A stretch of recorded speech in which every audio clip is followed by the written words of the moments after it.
उत्तराखंड में इस बार मॉनसून लगातार तबाही का सबब बना हुआ है। धराली आपदा के जख्म अभी हरे ही हैं कि शुक्रवार रात चमोली के थराली में बरसात ने नया कहर ढा दिया। थराली में बारिश से 40 दुकानें और 20 मकान क्षतिग्रस्त हो गए हैं। इस हादसे में एक युवती की मौत भी हो गई और एक बुजुर्ग अब भी लापता बताए जा रहे हैं।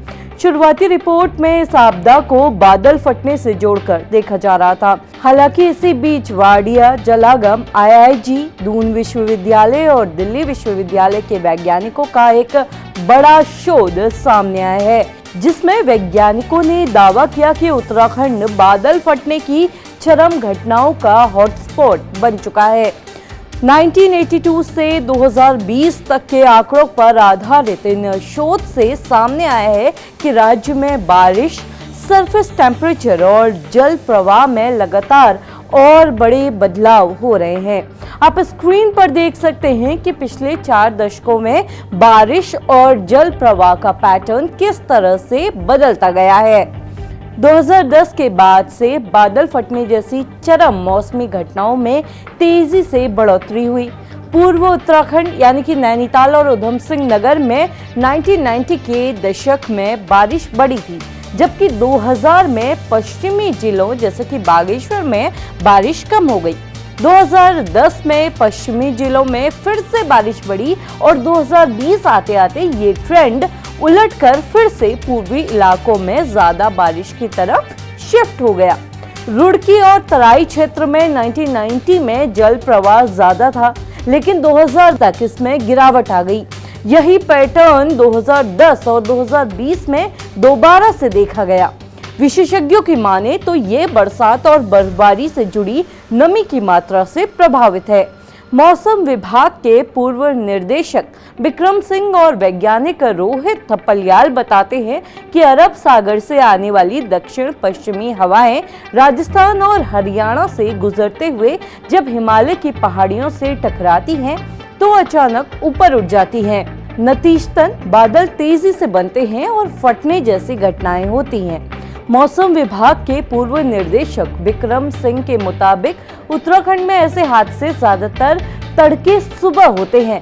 रात में वातावरण ठंडा होने से तापमान ओसांक यानी कि ड्यू पॉइंट तक पहुंच जाता है और बादल बनने की संभावनाएं बढ़ जाती है। अगर आपको ये समझ नहीं आ रहा कि ये ड्यू पॉइंट क्या है, तो आपको बता दें कि जब हवा में मौजूद नमी ठंडी होकर पानी की बूंद में बदल जाती है तो जिस टेम्परेचर पर ये पूरा प्रोसेस होता है उसे ड्यू पॉइंट कहते हैं।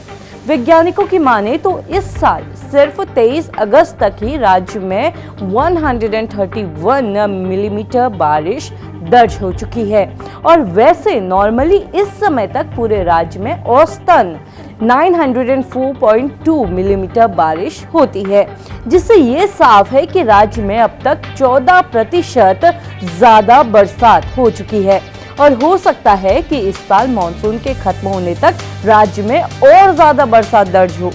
वहीं वैज्ञानिकों का मानना है कि उत्तराखंड में असली तबाही बादल फटने से नहीं बल्कि नदी नालों में जमा मलबे से हो रही है। धराली से लेकर थराली तक एक ही पैटर्न हम सब देख सकते हैं, जहां बारिश के साथ साथ बहकर आया मलबा नदी नालों में जमा हुआ और फिर सैलाब की शक्ल में नीचे की ओर बह निकला, जिससे तबाही आई। थराली में 6:45 से 7:45 बजे तक यानी 1 घंटे में 38 मिलीमीटर बारिश हुई। फिर 11 से 12:15 तक 36 मिलीमीटर बरसात हुई। शुक्रवार सुबह 8:30 से शनिवार सुबह 3:45 तक कुल 147 मिलीमीटर बारिश हुई।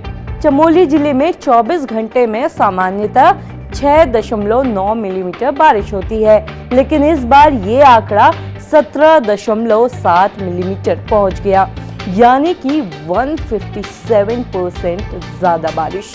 यानी साफ है कि उत्तराखंड में तबाही का सिलसिला सिर्फ बादल फटने तक सीमित नहीं है।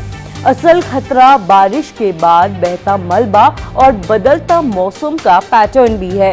यही वजह है कि वैज्ञानिक अब लगातार नदी नालों और गदेरों की मॉनिटरिंग पर ज्यादा जोर दे रहे हैं। अब आप इस बारे में क्या सोचते हैं? क्या बादल फटना ही असल वजह है हमारे पहाड़ों में तबाही आने की, या फिर ये जो मलबा है ये जिम्मेदार है?